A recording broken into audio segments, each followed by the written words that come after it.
है वो इनकलाब इस बेलकच्ची की सरजमीन से पूरे पटना तक पहुंचाना है और ये पैगाम दे देना है कि अब हम चुप बैठने वाले नहीं हैं। जब तक हमें हमारी हिस्सेदारी नहीं मिलेगी अब हम खामोश नहीं बैठेंगे। ये कह करके हमें सता करता है कि ये बीजेपी का बी टीम है। दोस्तों, आप एहसास कर लो कि जिन लोगों ने हमें बीजेपी का बी टीम कहा वो खुद बीजेपी के लिए काम करते हुए हमें गठबंधन में शामिल नहीं कर रहे हैं। इसलिए आने वाला चुनाव में इन बेईमानों को सबक देकर न्याय यात्रा के तौर पर हमें न्याय लेना है और हिस्सेदारी लेनी है। जय हिंद, खुदा हाफिज। बैरिस्टर असदुद्दीन अवैसी साहब, बैरिस्टर असदुद्दीन अवैसी साहब, पतंग छाप, पतंग छाप। अस्सलाम वालेकुम। अब 22वीं विधानसभा के सरजमीन पर आपके महबूब, आपके मसाइल का हल, हिंदुस्तान का आवाज, पूरे मुल्क में जिनकी आवाज को सुनी जाती है उनका नाम बैरिस्टर असदुद्दीन अवैसी आपके बीच तशरीफ ला चुके हैं। एक बार इनके इस्तकबाल के लिए जोरदार ताली से स्वागत करें। हमारे बीच बिहार के सदर जनाब अख्तरुल ईमान साहब, जो है गरीब कुचले हुए मासूम बच्चों जो कि बेदर भटक रहे हैं, उनका आवाज बनकर हमारे बिहार सदर जनाब अख्तरुल ईमान साहब यहाँ तशरीफ लाए हैं। एक बार ऐसी ताली हो जो कि 22वीं विधानसभा के कोने कोने में गुंजता हो। अब हम दावत दे रहे हैं हमारे बीच पूर्णिया जिला के पूर्व जिला MIM के जिला अध्यक्ष जनाब भाई नदीम साहब, फिर उन्होंने अपने वापसी घर आए हैं, इसलिए 22वीं विधानसभा की तरफ से इनका खैर मकदम और जोरदार ताली से स्वागत करें। मैं दावत देता हूं कि नदीम साहब आए, अपने दो बात को रखें। नदीम साहब के लिए एक बार फिर पुनः घर वापसी में हम लोग एक बार तहे दिल से उनका शुक्रिया अदा कर दिया और खैर मकदम एक बार जोरदार ताली। ये कहीं नहीं गए थे, जिंदगी भर मजलिस में रहेंगे इंशाअल्लाह।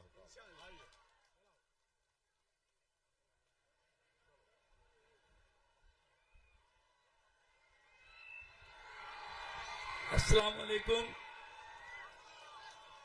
मैं जिला अध्यक्ष था और आप लोगों को ये बखूबी मालूम है कि मैं शुरुआती दिनों से जब किशनगंज का रूई धासा मैदान में प्रोग्राम हुआ था जनाब बैरिस्टर असदुद्दीन अवैसी साहब का 16 अगस्त 2015 को, तब से ही मैं साथ में हूं और इंशाल्लाह ये मेरा अज़म लिया हुआ है कि मैं जिंदगी में पार्टी मैंने जो शुरू किया है मैंने यही किया है और मेरी ये ख्वाहिश है कि मैं मरूं भी तो इसी पार्टी के बैनर तले मरूं।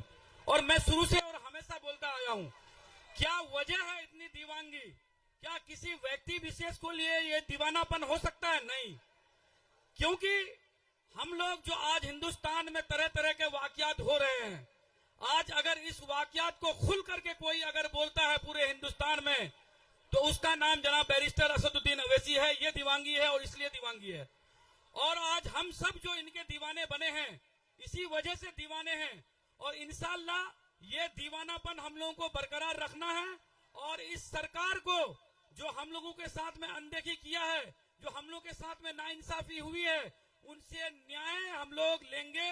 इसीलिए बैरिस्टर साहब ने और जनाब अख्तरुल ईमान साहब ने न्याय यात्रा निकाला है। हम लोगों को न्याय इसलिए लेना है कि हमारे कौमी सदर जनाब अख्तरुल ईमान साहब ने हर तरीके से प्रयास किया कि वो हमें गठबंधन में ले ले और उनकी सरकार बने और हमारे सीमांचल के लिए वो स्पेशल पैकेज दे करके हमारा सीमांचल का इंसाफ करे। लेकिन क्योंकि उनके मन में हमेशा से चोरी रहा है, वो सीमांचल को स्पेशल पैकेज नहीं देना चाहते हैं, इसलिए हमारे कौमी सदर जनाब अख्तरुल ईमान साहब का उन्होंने प्रपोजल ठुकरा दिया। जबकि उन्होंने लिखित कहा था कि हमको सिर्फ 6 सीट दीजिए, लेकिन इंशाअल्लाह हम लोग 6 नहीं 24 से भी ज्यादा सीट बिहार में ला करके सरकार को झुकाएंगे और जिसकी भी सरकार बनेगी सीमांचल के लिए हम तय करेंगे कि हमारे सीमांचल में कारोबार कैसे आए, हमारे सीमांचल में पलायन कैसे रुके।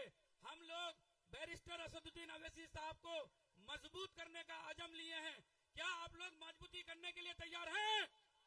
अख्तरुल ईमान साहब को मजबूत करने के लिए तैयार हैं तो आज से ये इनकलाब लटा दीजिए कि बैरिस्टर असदुद्दीन अवैसी साहब को अख्तरुल ईमान साहब का जहां पे भी बैनर तले एमआईएम लड़ेगी, हर हाल में एमआईएम को मजलिस को वोट करेंगे, हर हाल में चाहे कितना भी आपको लालच लुभाना दे दे।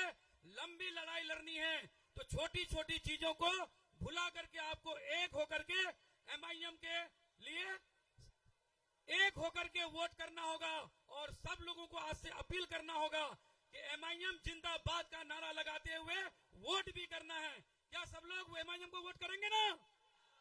एमआईएम पार्टी, जनाब बैरिस्टर असदुद्दीन अवैसी, अख्तरुल ईमान, शेरे बिहार अख्तरुल ईमान। अस्सलाम वालेकुम, खुदा हाफिज। मेरे भाई, आप लोगों से मेरी गुजारिश है, जिस दूल्हे की आपको इंतजार था आपकी आंखों के सामने है, इसलिए आपसे गुजारिश है, हिंदुस्तान के सबसे खूबसूरत नेता आपके बीच है, लेकिन आपके पीछे बहुत हमारे भाइयों को तकलीफ ना हो। अब मैं उनसे कबल इस महफिल को सजाने वाले और बाईसी के दुल्हा ही नहीं बल्कि बाईसी में एक एमआईएम पार्टी को जान देने वाले, जिनसे मेरी मुराद आप सबके प्रिय नेता, यहाँ के जनता और कनकन में बसने वाले जनाब गुलाम सरवर साहब का इस शेर के साथ मैं इस्तकबाल करता हूँ। उनसे पहले बिहार में आप देखते होंगे, जब टीवी खोलते होंगे, टीवी में बातिल को मुंहतोड़ जवाब देने वाले, बिहार के कोने कोने तक पार्टी को पहुंचाने वाले, बिहार के ही नहीं बल्कि पूरे हिंदुस्तान में टीवी एंकरों के बीच में अपनी बात रखने वाले और पार्टी की रीढ़ की हड्डी, जिनसे मेरी मुराद जनाब मेरे बड़े भाई आदिल हसन साहब है। मैं इस शेर के साथ उनका इस्तकबाल करता हूँ।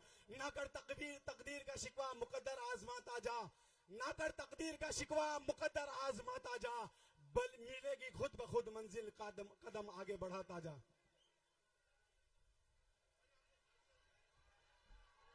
अस्सलाम वालेकुम व रहमतुल्लाह बरकातुहू। दोस्तों, बुजुर्गों, अजीजों, बाईसी डगरवा की आवाम ने हमेशा बैरिस्टर असदुद्दीन ओवैसी साहब को, अख्तरुल ईमान साहब को, मजलिस इत्तेहादुल मुस्लिमीन का हमेशा साथ दिया। 2015 में भी बाईसी के लोगों ने बड़ी मजबूती के साथ, डगरवा के लोगों ने एमआईएम का साथ दिया।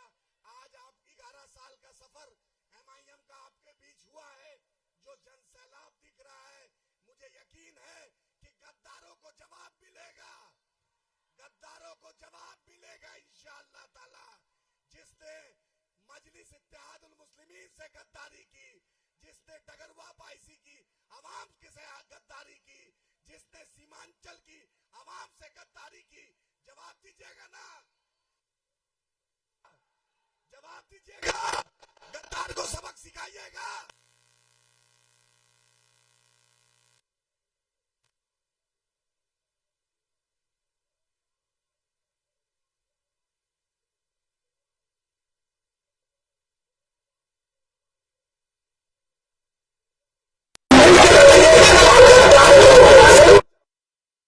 सीमांचल का मुकद्दर का फैसला सीमांचल में होगा, पटना और दिल्ली में हमारा मुकद्दर का फैसला कोई नहीं करेगा। इंशाअल्लाह सीमांचल में इंसाफ होगा और सीमांचल में कामयाबी होगी। बहुत बहुत शुक्रिया, बहुत बहुत शुक्रिया भाई, आपकी मोहब्बतों को सलाम है, लेकिन आप इसको थोड़े संयम बरकरार रखिए। अब मेरे भाई, विधानसभा के कनकन और जंगल में बसने वाले नेता और यहाँ के युवाओं के दिलों में नई उम्मीद पैदा करने वाले नेता, और इस मंच को सजाने ही नहीं बल्कि यहाँ के लोगों को एक साथ दिल जीतने वाले, जिनसे मेरी मुराद है बाईसी के लोकप्रिय नेता जनाब गुलाम सरवर साहब से मैं इस शेर के साथ उनका इस्तेमाल करता हूँ। किताब सादा रहेगी कब तक, किताब सादा रहेगी कब तक, कभी तो आगा से बाग होगा। जिन्होंने उजाड़े डाली है बस्तियां, अब उन गद्दारों का हिसाब होगा। जनाब गुलाम सरवर साहब।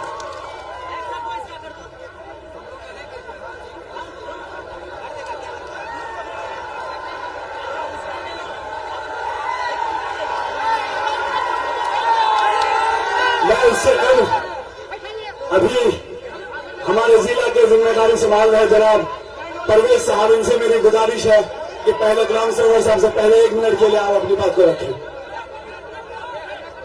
एक गुजारिश कर लेते हैं कि अगर बैठ जाइएगा तो पीछे वाले को बहुत तकलीफ हो रही है। थोड़ा सा बैठ जाइए ना, बहुत अच्छा रहेगा। बैठ जाइए, आगे वाला बैठ जाइए, बैठ जाइए, बैठ जाइए मेरे भाई, आगे वाला बैठ जाइए, बैठ जाइए। बहुत अच्छा बैठ रहे हैं आप लोग, बहुत अच्छा। थोड़ा सा देखिए, उस तरफ मेरी माँ बहन आई हुई है अपने महबूब लीडर को देखने के लिए। गुजारिश है कि बैठ जाइए, बैठ जाइए मेरे भाई, बैठ जाइए। अस्सलाम वालेकुम। मैं ज्यादा वक्त नहीं लूंगा क्योंकि आप हमारे महबूब लीडर जनाब असुद्दीन साहब को सुनने आए हैं और बेबाकी के साथ हमारे बड़े भाई अब्दुल रहमान साहब को उनके सुनने आए हैं। मैं आपका टाइम नहीं लूंगा।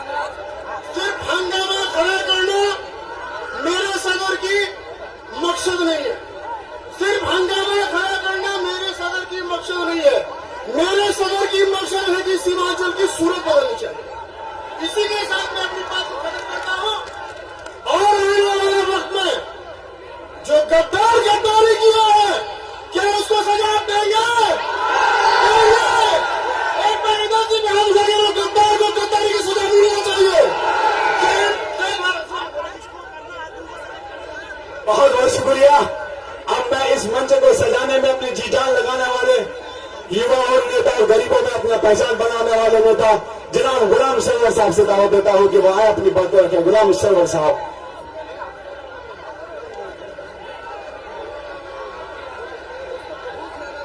मैं 1 मिनट के लिए अपने शमशाद भाई से, मुखिया शमशाद भाई से निवेदन करेंगे कि मेरे वक्त में से आप 1 मिनट बाकी बात रख लीजिए। मुखिया शमशाद भाई। बाईसी की जनता जिंदाबाद, MIM जिंदाबाद, असदुद्दीन अवैसी जिंदाबाद, गुलाम सरवर जिंदाबाद। घर घर से आई आवाज, घर घर से आई आवाज।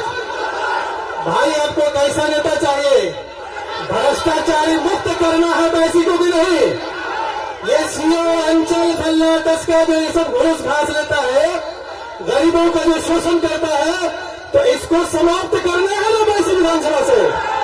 तो किसको लाना है? गुलाम सरवर को लाना है, अवैसी साहब को लाना है। जय हिंद, जय भारत, खुदा हाफिज।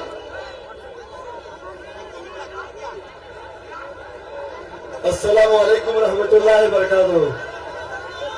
आदाब, नमस्कार। मैं अकेले ही चला था जानिबे मंजिल, मगर लोग आते गए, कारवां बनता गया। सह नसीब तशरीफ फरमा, हम सबों के दिलों का धड़कन,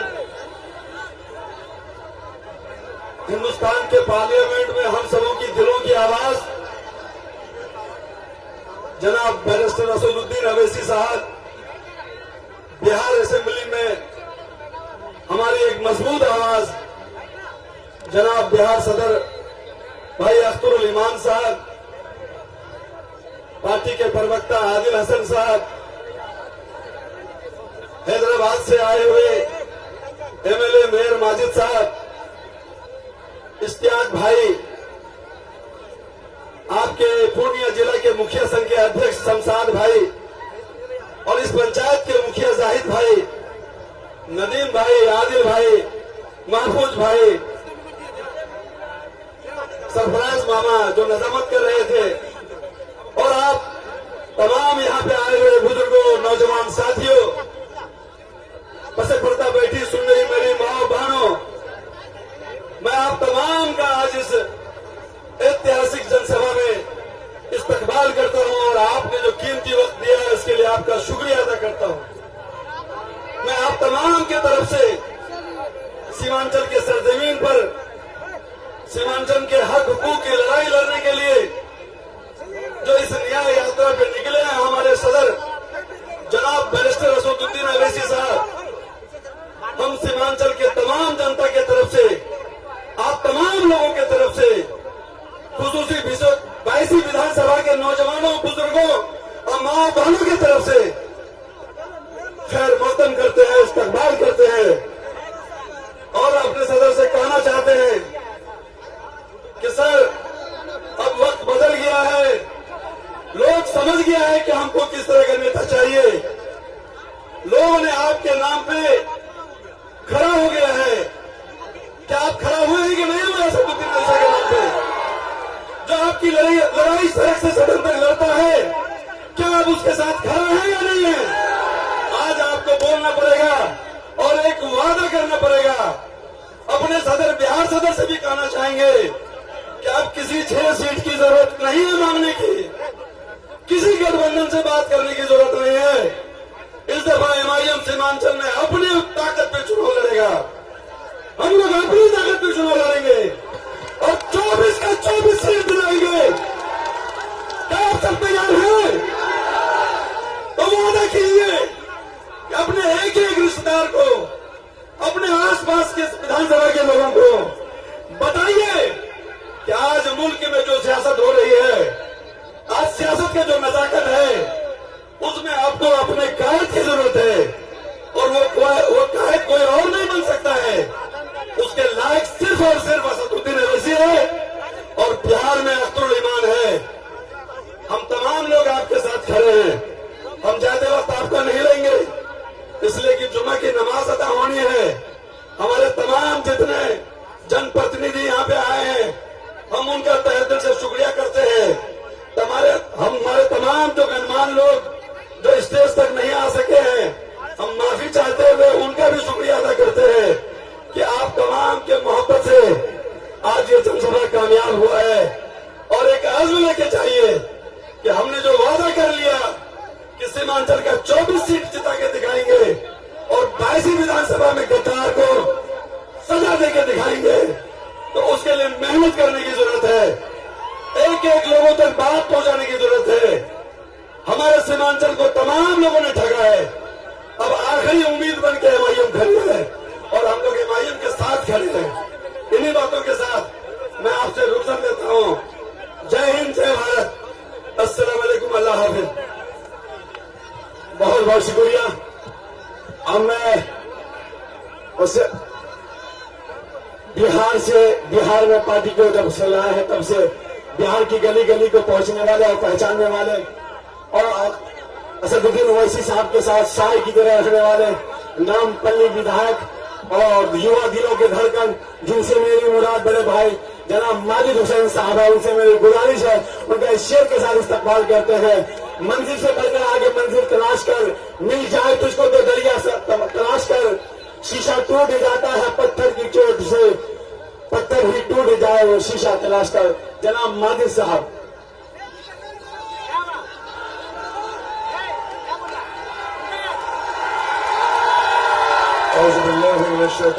बिस्मिल्लाहिर्रहमानिर्रहीम।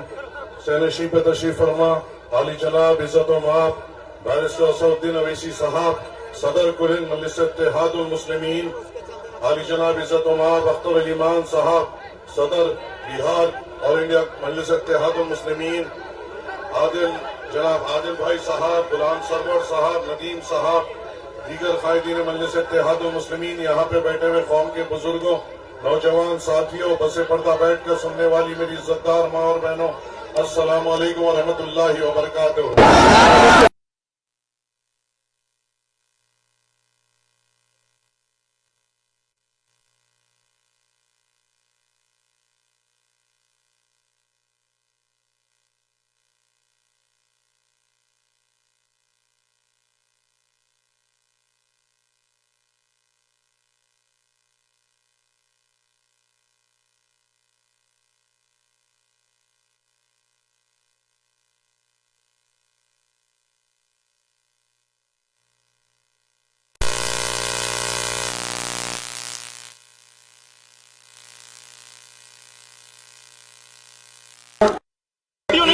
और आपने असदुद्दीन ओवैसी साहब के चेहरे पर यहाँ के मौजूदा विधायक को जिताया था, तो ये सोच के जिताया था कि ये हमारे लिए काम करेगा, ये हमारी बेबाक आवाज बनेगा, ये हमारे लिए ठहरेगा। और ये जो मौजूदा विधायक है, ये कौड़ियों के दाम में बिकने वाला, एक मवेशी की मंडी में बिकने वाला एक जानवर निकल गया। हमने जिस पे उम्मीद लगाई थी, ये अबकाऊ माल लग गया। मगर क्या करें, हमारे हौसले नहीं टूटे, ना कभी टूटेंगे इंशाअल्लाह ताला। कैसे टूटेंगे जब बुजुर्गों की दुआएं हमारे साथ है, जब नौजवान हमारे साथ है, जब इज्जतदार मार बहने सल्लल्लाहु अलैहि वसल्लम ने हमारे लिए हाथ उठाकर दुआ करती है, तो कौन रोक सकता है मजलिस इत्तेहादुल मुस्लिमीन की कामयाबी को, और कौन रोक सकता है बैरिस्टर असदुद्दीन अवैसी साहब की कामयाबी को। इंशाअल्लाह ताला आप और हम इस चुनाव में कांधा ब कांधा ठहरते हुए, कदम से कदम मिलाते हुए, मजलिस इत्तेहादुल मुस्लिमीन के परचम को बुलंद करते हुए वैसी हल्के से आसमानों में पतंग को उड़ाएंगे और यहां से मजलिस इत्तेहादुल मुस्लिमीन के नुमाइंदे को कामयाब करेंगे ना इंशाअल्लाह। बस आपसे यही उम्मीद और तवक्को है, इसी तवक्को से आपसे इजाजत चाहूंगा। अस्सलाम वालेकुम व रहमतुल्लाहि व बरकातुहू। बहुत बहुत शुक्रिया।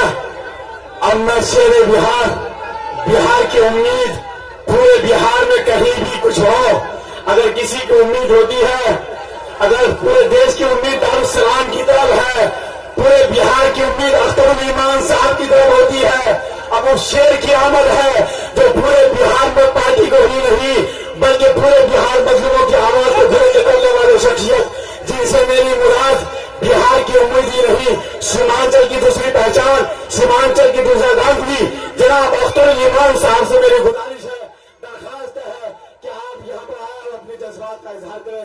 जनाब अख्तरुल ईमान साहब, अमर विधायक, सदर को हिंद मजलिस इत्तेहादुल मुस्लिमीन बिहार। इनसे पहले हमारे पार्टी के शायर जनाब महफूज भाई, इनसे मेरी गुजारिश है कि सिर्फ 2 मिसरा पेश करें। तैयार है? जोर से बोलो, तैयार है? प्यार और सियासत में एक जंग जारी है, प्यार और सियासत में एक जंग जारी है, प्यार और सियासत में एक जंग जारी है, वक्त ही बताएगा कौन किस पे भारी है, वक्त ही बताएगा कौन किस पे भारी है। बहुत बहुत शुक्रिया। आप जोरदार ताली से बोलो।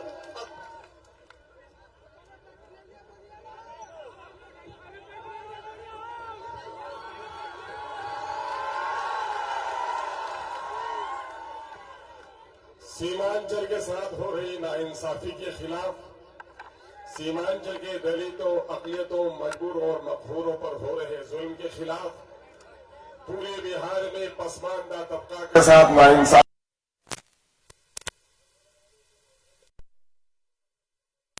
मोदी सरकार की कब्जे के खिलाफ, मुसलमानों की दाढ़ी और टूटियां उखाड़ने वाले जालिमों के खिलाफ, सेकुलरिज्म के नाम पर बिहार की सीधी सारी आवाम का वोट देकर उनको मालूम रखने वाले सेकुलर ताकतों के खिलाफ, मोदी के जुल्म और तकबरगरी के खिलाफ, और यहाँ सीमांचल में एमआईएम की उम्मीदों के किरण बनकर जो लोग जीते थे, जिनको आपने फरार समझा था, उन हजारों के खिलाफ आज की इस तहरीक, आज के इस कारवां इंसाफ में मौजूद सभी मेरे बुजुर्गों, नौजवानों और अजीजों, शरीर गरीब और आपकी परेशानी का इजहार इस बात की हमनाज है कि पिछले दिनों में जिन लोगों ने हकादारी की है उनको सबक सिखाना है और भाई जनाब हुमायूं सरवर साहब के बाजू को मजबूत करना है।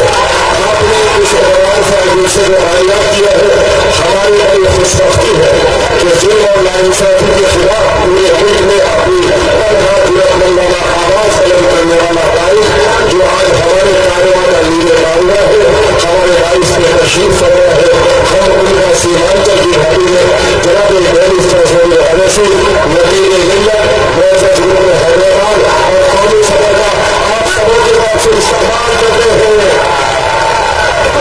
जनाब भाई आबिद हसन साहब, जनाब भाई माजिद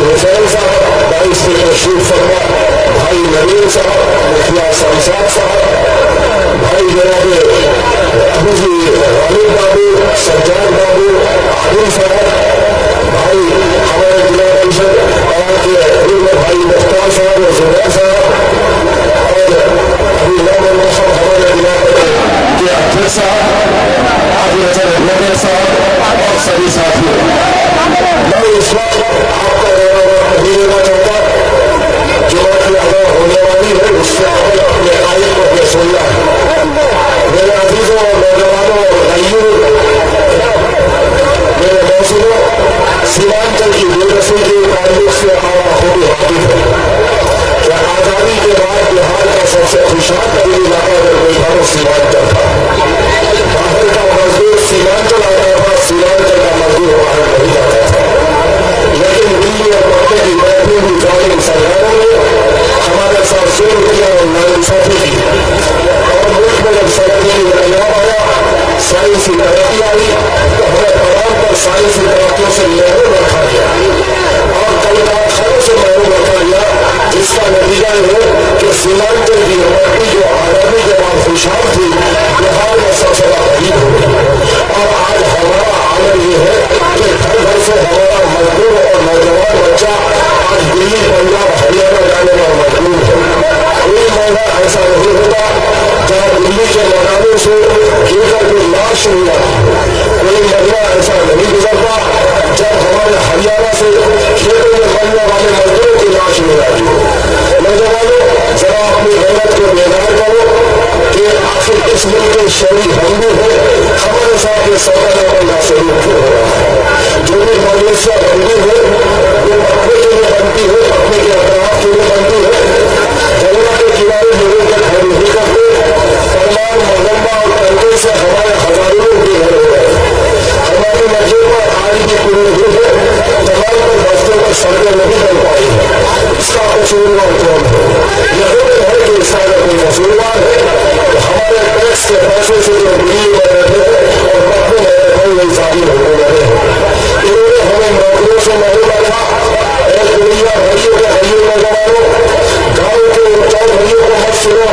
ये चौधरी कभी नहीं चाहते थे कि गाँव के गरीबों को आजादी मिले। आज हिमाचल के आने से कुछ चौधरी लोगों को परेशानी है, लेकिन मैं उन चौधरी को भी बड़ी इज्जत के साथ कहना चाहता हूँ, मेरे भाई मौसम इंसान का पैगाम दिया है। पूरी मिलत जिसने वादा किया है, जिसके किसी भी अजय को नहीं पहुंचे होगा, जिस मुतासिर हो जाएगा। गरीबों की मदद को बढ़ने के लिए तैयार नहीं हो, हमारी पार्टियों को साथ देते हो, अपने आप को खालपा की ओवैसी देते हो, अपने आप को सुधारने का सबसे बड़ा मसला देते हो। आखिर फोन कर देखो, जब बातचीत कर गए थे, ये सेकुलर लोग हमारी खुशामद कर रहे थे। अभी ताजा मामला है कि बैरिस्टर सदर अवैसी साहब ने नायब सदर जमहूरिया के इंतखाब में भी किनको वोट दिया? मोदी के कैंडिडेट को वोट नहीं दिया, बल्कि कांग्रेस के गठबंधन के उम्मीदवार को वोट देने का काम किया है। फर्क क्या है? उन पार्टियों में जो जीत कर जाएगा, उन पार्टियों का गुलाम बनकर रह जाएगा, आपका तर्जुमान नहीं बन पाएगा। MIM से जो जीत कर जाएगा, उनका गुलाम नहीं बल्कि हुकूमत में हिस्सेदार भी होगा और आपका तर्जुमान बनेगा। मैं आपको वाकया ज्यादा मैं सुनना चाहता हूं अपने बैरिस्टर ताहिद को कि देखो भाई, आपने रुकनुद्दीन को बड़ी उम्मीदों से जिताया था। किनके खिलाफ जिताया था? राजद के खिलाफ जिताया था। किनको शिकस्त दी थी? हाजी सुभान को शिकस्त दी थी। क्यों दिया था? कि हाजी सुभान साहब आराम के गद्दे में बैठ कर रहते थे, आपके मुद्दे नहीं उठाते थे। इसको आपने समझा कि ये शख्स हमारी आवाज बनेगा, लेकिन ये शख्स जमीन फरोश निकला और इस जमीन फरोश को सजा देना आपका काम है। उसके इंसाफ के लिए भी हम आए।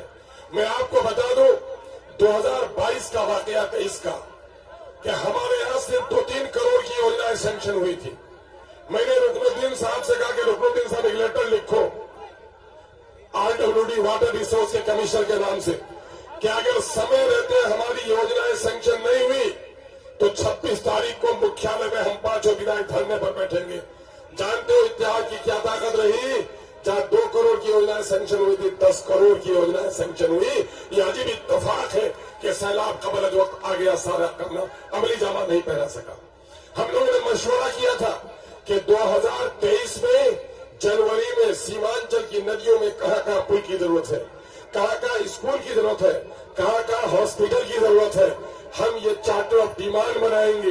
पूर्णिया में हाईकोर्ट के बेंच की बात करेंगे, इस इलाके में एम्स के ब्रांच की बात करेंगे, नदियों पर पुल की बात करेंगे और ये लेकर गवर्नर को देंगे, चीफ मिनिस्टर को देंगे। और बजट में अगर हमको रकम नहीं दी गई तो फिर 2023 के अप्रैल में रुकनुद्दीन साहब, आप और मैं यहाँ बायसी में बैठूंगा और हाजी अस्फी साहब को बैठा दूंगा कोचा धामन में, शहनवाज को कहूंगा कि चौकी में बैठ जाओ, अंजार साहब को कहेंगे कि बादलों में बैठ जाओ और नारा देंगे। क्या नारा देंगे? सीमांचल की समस्याओं का करो समाधान, वरना रहेगा चक्का जाम। जानते हो क्या होगा? अलीगढ़ की जमीन के लिए लड़ाई लड़े, 3 साल तक पार्लियामेंट असेंबली में लड़ाई लड़े, नहीं सुनी सरकारों ने बात। जब 12 अक्टूबर 2012 को हम लोग सड़कों पे उतरे, जो काम 3 साल से नहीं हो रहा था, 3 महीने में होने का काम किया। अगर किसी ने भी सीमांचल के मुकद्दर के साथ खिलवाड़ किया है, इन चारों गद्दारों ने किया है। उनके खिलाफ इंसाफ की लड़ाई लड़नी है। आओ हमारे साथ एक नारा लगाओ। मैं गुफ्तगू नहीं कर सकता इस वक्त कि सबने दिया है हमको चोट। कांग्रेस ने दिया कि नहीं? राजद ने दिया कि नहीं? गठबंधन को खत दिया, मेरे खत को तवज्जो नहीं दिया ना। उनके खिलाफ इंसाफ चाहिए ना।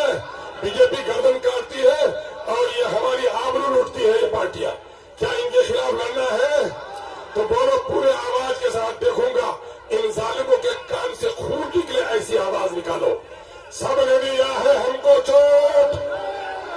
जो बात बोलता हूँ बोलो, सबने दिया है हमको चोट, सबने दिया है हमको चोट। कुछ लोगों के हाथ में दर्द है या किसी के जेब में उनके हाथ है, जरा देखो तो। सबने दिया है हमको चोट, सबके दिल में है खोट, अपने देंगे इन बेवालों को अपनी पार्टी अपना वोट, अपनी पार्टी अपना वोट। आइए इस पैगाम को घर घर तक पहुंचाइए। आप लोगों ने पार्लियामेंट में जितना मुझे पहले वोट दिया था, उससे ज्यादा वोट दिया है, हम आपके शुक्रगुजार हैं। हम अमोर और बायसी के लोगों को कहते हैं कि आपने मुझे शायद एमपी इसलिए नहीं बनाया कि आपने कहा कि नहीं एमपी बन जाएगा तो दूर हो जाएगा। बिहार में ही लेकर अख्तर ईमान को लड़ना है, इसलिए अख्तर ईमान को साथी देना आपका काम है। मैं बुला लूंगा, आपकी इजाजत हो तो उस शख्स को जिसका आप इंतजार कर रहे हो।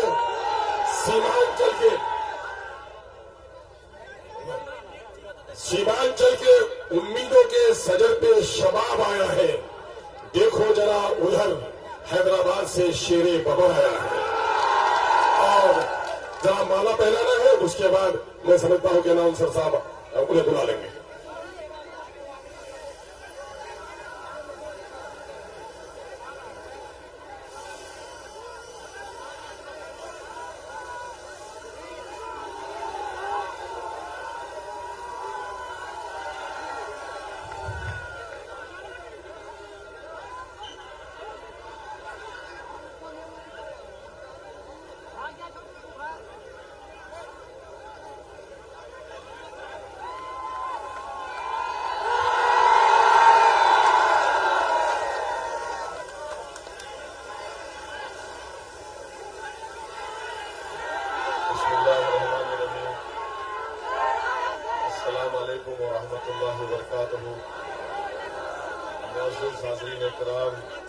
बुजुर्गान कौम और मिल्लत, मेरी इज्जतदार माँ और बहनों, मयूर नौजवान साथियों, मंच पर तशरीफ फरमा मोहतरम अख्तर अली मान साहब, रुकन असम्बली व सदर बिहार मजलिस इत्तेहाद मुस्लिमीन, मोहतरम जनाब गुलाम सरवर साहब, जनाब माजिद हुसैन साहब, रुकन असम्बली हैदराबाद आदिल हसन साहब और शहनशीन और मंच पर बैठे हुए तमाम मौजूदीन, अज़ीज़ान मिल्लत, मैं आपका शुक्रगुजार हूँ कि आपने अपना कीमती वक्त निकालकर आज के मजलिस इत्तेहादुल मुस्लिमीन के इस इंसाफ की रैली जो निकाली गई, न्याय यात्रा में एक नुक्कड़ सभा में आपने शिरकत की। मगर गुलाम सरवर साहब ने इतना बड़ा वसी इंतजाम करवा दिया और आपने, यहाँ की जनता ने, अवाम ने इस नुक्कड़ सभा को एक जन सैलाब में तब्दील कर दिया, मैं आपका शुक्रिया अदा करता हूं। क्योंकि आज जुमा है और हम सबको जुमे की नमाज अदा करने के लिए जाना है इंशाअल्लाह ताला, तो मैं मुख्तसर से वक्त में अपनी बात को मुकम्मल करके अपनी जगह ले लूंगा।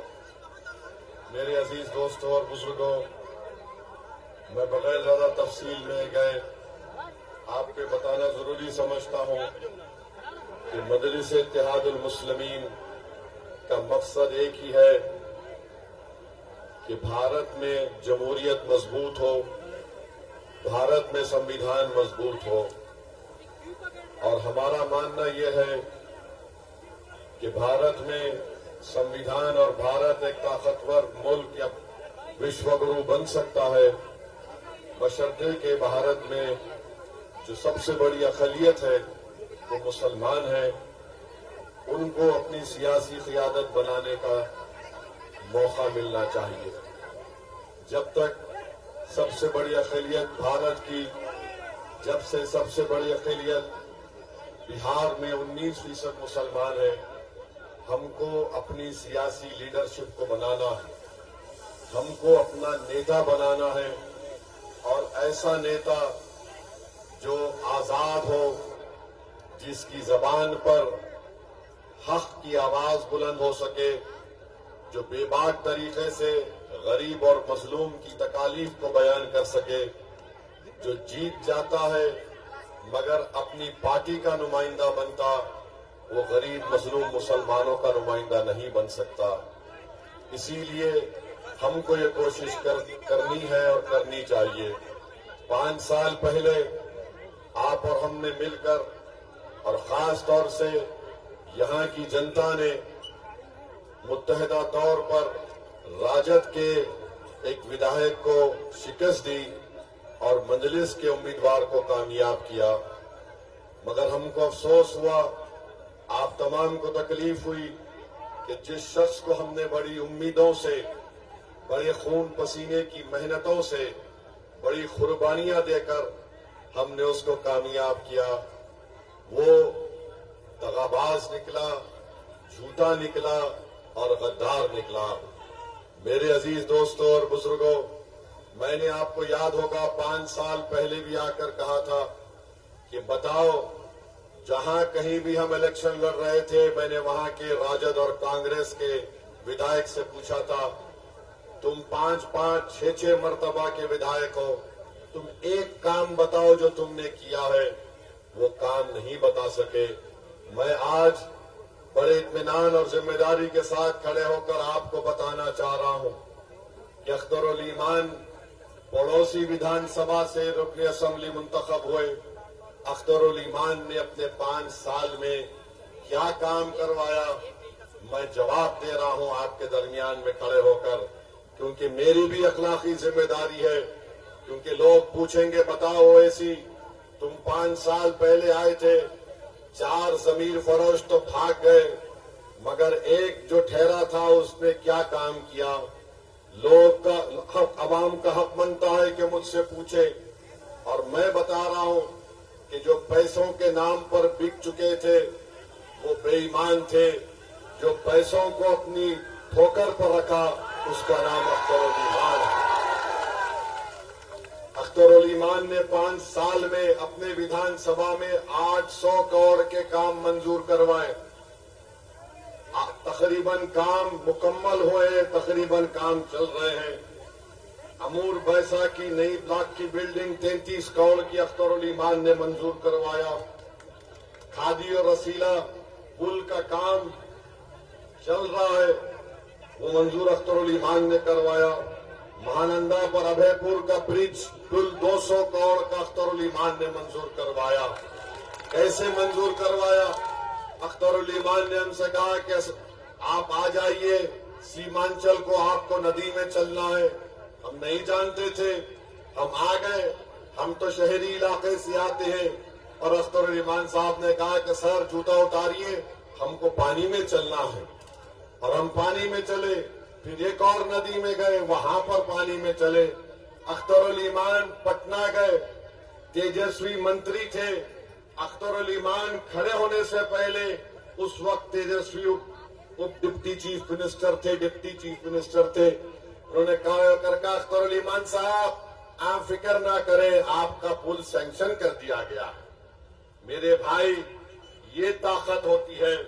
अख्तर ईमान साहब ने क्या अख्तर ईमान साहब ने बरबट्टा में हॉस्पिटल की बिल्डिंग का काम 5 करोड़ का मंजूर करवाया। वो जो बिजली का ऑफिस था, 17 किलोमीटर दूर से बिजली आती थी, अख्तर ईमान ने उसको खरीद करके 7-8 किलोमीटर से करीब से आ रही है। तो मेरे अजीज दोस्तों और बुजुर्गों, ये बार बार ये जो बेईमान भाग कर चले गए, ये बोलते क्या है, हमको उस पार्टी में क्या होगा, फायदा होगा जब हम मंत्री नहीं बन सकेंगे। अरे तुम तो संतरी भी नहीं बन सके, मगर एक अख्तर ईमान शेर की तरह खड़े होकर 800 करोड़ के काम किया। तुम संतरी बने, तुमने खैरों की चौखट पर जाकर अपना जमीर बेच दिया, तुमने हम सबको रुस्वा किया, तुमने सीमांचल की जनता के पीठ में खंजर घोंपा, तुमने अपना सर उनके आगे झुका दिया। मगर जिसने सिर्फ ये तय कर लिया था कि मैं अल्लाह के आगे सर झुकाऊंगा, मैं खैरों के आगे सर नहीं झुकाऊंगा, अल्लाह ने उसके विधानसभा में 800 करोड़ के काम करवा दिए। तो मालूम हुआ कि मंत्री बनना जरूरी नहीं है, ना संतरी बनना जरूरी है। बनना क्या बनना है, मर्द मुजाहिद बनना है, ताकि उनकी आंखों में आंखें डालकर हम काम करवा सकें। आप बताइए, 5 या 6 मरतबा के विधायक यहाँ के राजद के थे, अब ये 2 मरतबा के विधायक हो गए। देखिए, याद रखिए, रुकनुद्दीन माने रुकन का मतलब एक सुतून होता है दीन का। तुम उस नाम के भी अहमियत को बरकरार नहीं रखे। अरे तुम इन गरीबों के सुतून होना था, उनका पिल्लर होना था। तुम जाकर तुम राजद के ऑफिस में एक पिल्लर बन गए, जो तुमको पलटकर भी कोई नहीं देखता तुमको वहां पर। क्या तुमने बेईमानी की, और तुम समझ रहे हो कि तुम हमारे मजलिस के लोगों के खिलाफ FIR दर्ज कराने से हम दब जाएंगे, हमको तकलीफ होगी। सुनो, याद रखो, पुलिस को जाने से हमारा सियासी हकीका होता है, और पुलिस को तो हम अपना ससुराल समझते हैं। जेल को हम गए कई मरतबा, पुलिस की लाठियां मेरे सर और पीठ पर पड़ी, तो हम तो आए हैं इस मैदान में, मरने को आए हैं, जीने को नहीं आए तुम्हारी तरह। मरना तो सबको एक दिन, मगर वो मौत काबिले कदर मौत होगी जो जालिम के खिलाफ लड़ते हुए आ जाए, जो तागूत के खिलाफ खड़े होकर हक को बयान कर सके। अरे मौत फिरौन को भी आई, मौत नमरूद को भी आई, मौत यजीद की भी आई, मगर जो कुर्बानी इमाम हुसैन ने दी, सुबह कयामत तक लोग इमाम हुसैन को याद करते, यजीद को याद नहीं रखते। टीपू सुल्तान ने अंग्रेजों के खिलाफ लड़कर अपना हर चीज कुर्बान कर दिया, और टीपू की मौत कैसे आई? टीपू के हाथ में तलवार थी, अंग्रेज जनरल 1 घंटे तक रुका रहा, जिस्म को हाथ लगाने से पहले कोई जाकर डर रहा था, और जब अंग्रेज जनरल ने जाकर टीपू के जिस्म को हाथ लगाई तो उसने कहा कि इसका जिस्म बहुत गर्म है। जिस्म से रूह निकल गई, मगर एक मर्द मुजाहिद का जिस्म गर्म था। हम इस मौत की तमन्ना करते हैं, हम थूकते हैं ऐसी जिंदगी पर जो गैरों के सामने ईमान को बेचा जाता है। और मुझे यकीन है कि आप इन गद्दारों का, इन दुश्मनों का मुंह तोड़ जवाब देंगे आने वाले विधानसभा में। आप देंगे ना इंशाअल्लाह। जिन्होंने आपसे को झूठ बोलकर आपके ख्वाबों को चुकनाचूर करने की कोशिश की, जिसने हमारी मां और बहनों की दुआओं को, उनकी कुर्बानियों को रागा जाने दिया, मुझे यकीन है कि यहाँ की जनता जमहूरी तरीके से एक मुंह तोड़ जवाब देगी। और यहाँ पर विधायक साहब है, जमीन का म्यूटेशन में पैसा लिया जाता नहीं लिया जाता, बताइए हमको। कम से कम 20,000 रुपया लिया जाता है, लिया जाता है 20,000 रुपया। कितना लिया जाता है, हाथ उठाइए। फिर उसको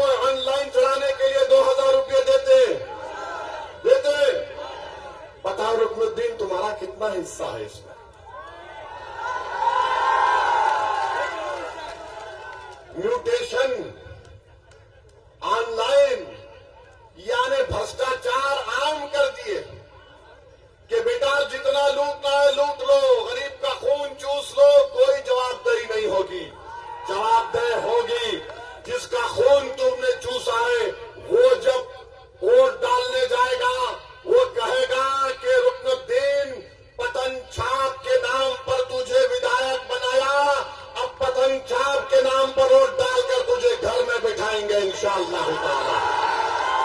मेरे अजीज दोस्तों और बुजुर्गों, हम आपके सामने बता रहे हैं कि आवास योजना के लिए भी पैसे देना पड़ता गरीब को। बताइए ये नीतीश कुमार मोदी की सरकार क्या कर रही है?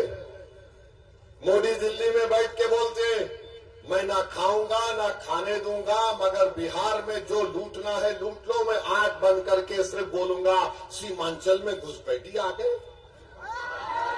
मोदी जी, सीमांचल में कोई बांग्लादेशी नहीं है।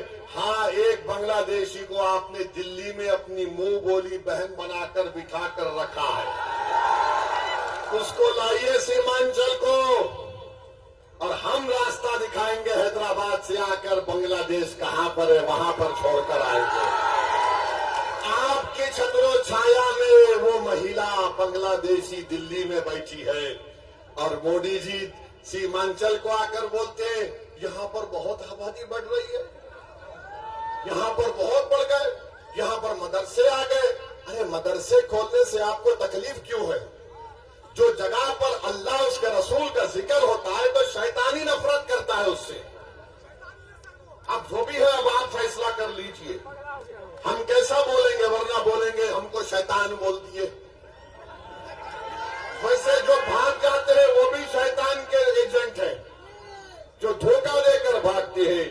मेरे अजीज दोस्तों और बुजुर्गों, मोदी, नीतीश कुमार ने, चिराग पासवान ने, कुशवाहा साहब ने मिलकर एक ऐसा काला कानून बनाया है, वक्त तरमीमी कानून, जिसके जरिए वो हमारी मसाजिद को छीनना चाहते हैं, जिसके जरिए हमारे दरगाह और खानकाहों को छीनना चाहते हैं, ईदगाह की जमीन को छीनना चाहते हैं, कब्रिस्तान की जमीन को छीनना चाहते हैं।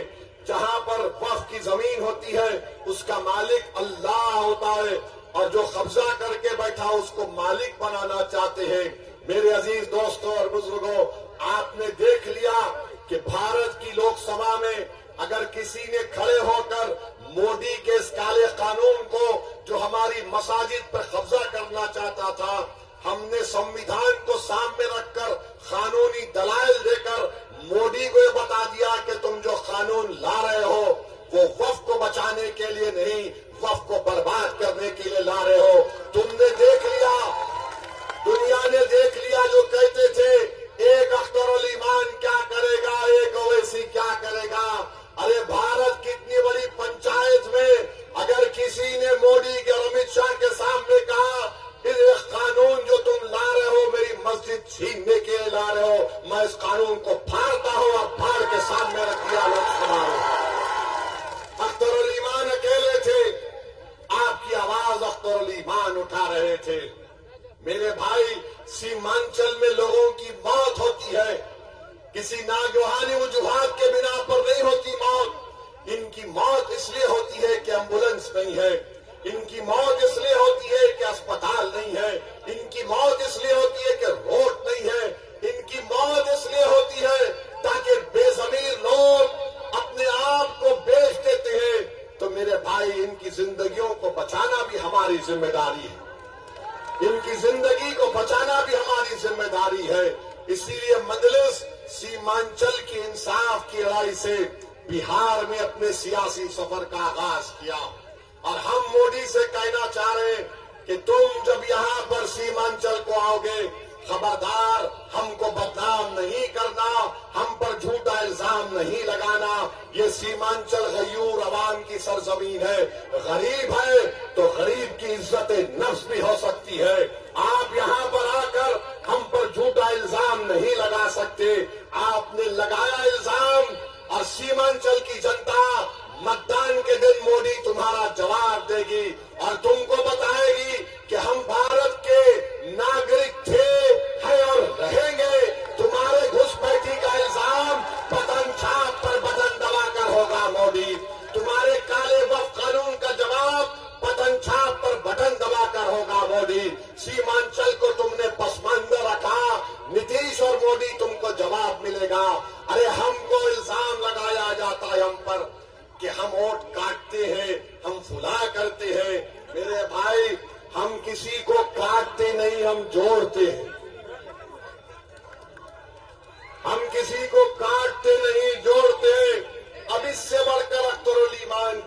कर सकते हैं।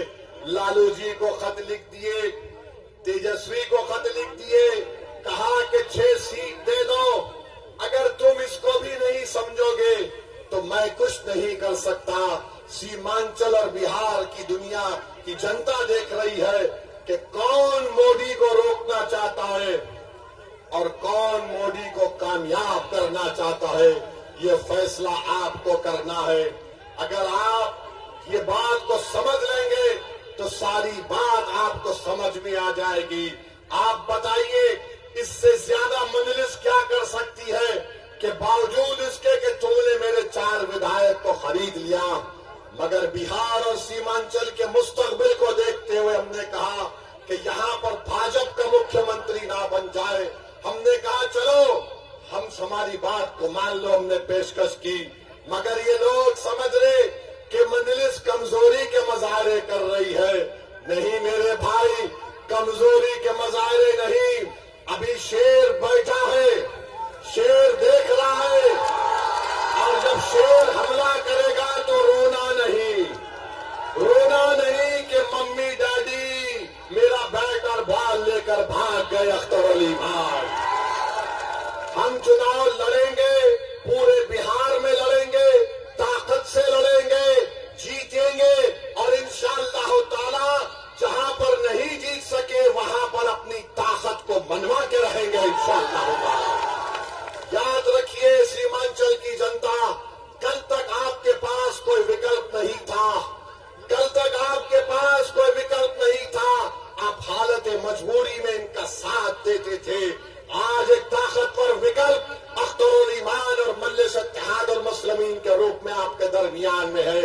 आज इस विकल्प को दबाने के लिए, ताकि तुम्हारी आवाजों को दबा दिया जाए, ताकि तुम्हारे मसाजिद को छीन लिया जाए, ताकि सीमांचल को हमेशा के लिए पिछड़ा रख दिया जाए, ये हमको रोकना है। इन ताकतों को एक विकल्प के तौर पर मजलिस आपके दरमियान में आई है। हम किसी मजहब के खिलाफ नहीं है। सच्चा मुसलमान तो वो है जो किसी मजहब के खिलाफ नहीं होगा। हम किसी मजहब के खिलाफ नहीं है।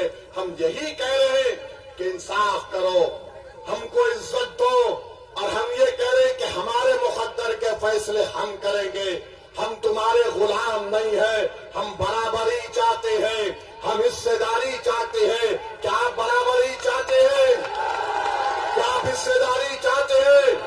तो लगाइए मेरे साथ नारा, सीमांचल जिंदाबाद, सीमांचल जिंदाबाद, जिंदाबाद जिंदाबाद, सीमांचल जिंदाबाद। मेरे अजीज दोस्तों और बुजुर्गों, आइए और मजलिस के उम्मीदवार को कामयाब करिए। इंशाअल्लाह ताला हम अपने बुजुर्गों की कुर्बानी को रायगा नहीं जाने देंगे, हरगिज रायगा नहीं जाने देंगे। जब तक हम जिंदा हैं, हम आपकी नुमाइंदे हैं, आपके खादिम हैं। अल्लाह जब तक हमारे जिस्मों में जान और सेहत को रखेगा, हम हर गरीब और मजलूम के लिए लड़ते रहेंगे। आपका बहुत बहुत शुक्रिया, आप यहाँ पर आए। जुम्मे की नमाज के बाद जरूर दुआ करिए कि अल्लाह गाजा और फलस्तीन के लोगों की मदद फरमा दे। खूब दुआ करिए उनके लिए। मेरे भाई, 8 लाख 10 लाख से ज्यादा लोगों के घर टूट चुके हैं, 65,000 लोग मर चुके हैं, जिसमें 20,000 बच्चे हैं। और खूब दुआ करिए अल्लाह से कि या अल्लाह सीमांचल में मजलिस को उनके विधायक मुंतखब करवा दे। जुम्मे की नमाज के बाद मुबारक वक्त होता है। खूब दुआ करिए कि अल्लाह वफादारों को कामयाब कर दे, अल्लाह हमारी सियासी क़यादत को सीमांचल में कामयाब कर दे, अल्लाह हमारी दुआओं को कबूल करे। वाखिर दावा अल्हम्दुलिल्लाह रब्बिल आलमीन। बहुत बहुत शुक्रिया। अब मैं चाहूंगा पूर्णिया जिला के चेयरमैन वहीदा साहब से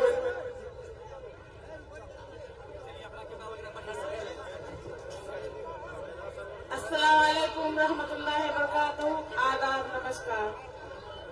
आज सीमांचल के धरती पे हमारे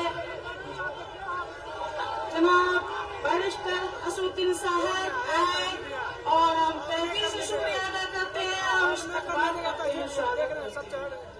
और ईमान के नेतागण आदिल हसन जनाब मीर माजिद साहब, जनाब अब्दुल रहमान साहब, उन सभी लोगों का तहे दिल से शुक्रिया अदा करती हूँ।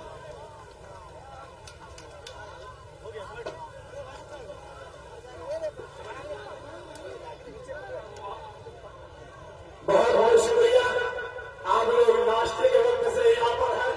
मैं आपका गुलाम सरवर साहब की जानिब से और कमेटी की जानिब से, बाईसी की जानिब से शुक्रिया अदा करता हूँ। आप लोगों से मेरी गुजारिश है, आपने जैसी रवि दिखाई है, इंशाअल्लाह इलेक्शन में ऐसी ताकत दिखाएंगे ताकि यहाँ की सारी ताकतें हार जाएगी इंशाअल्लाह।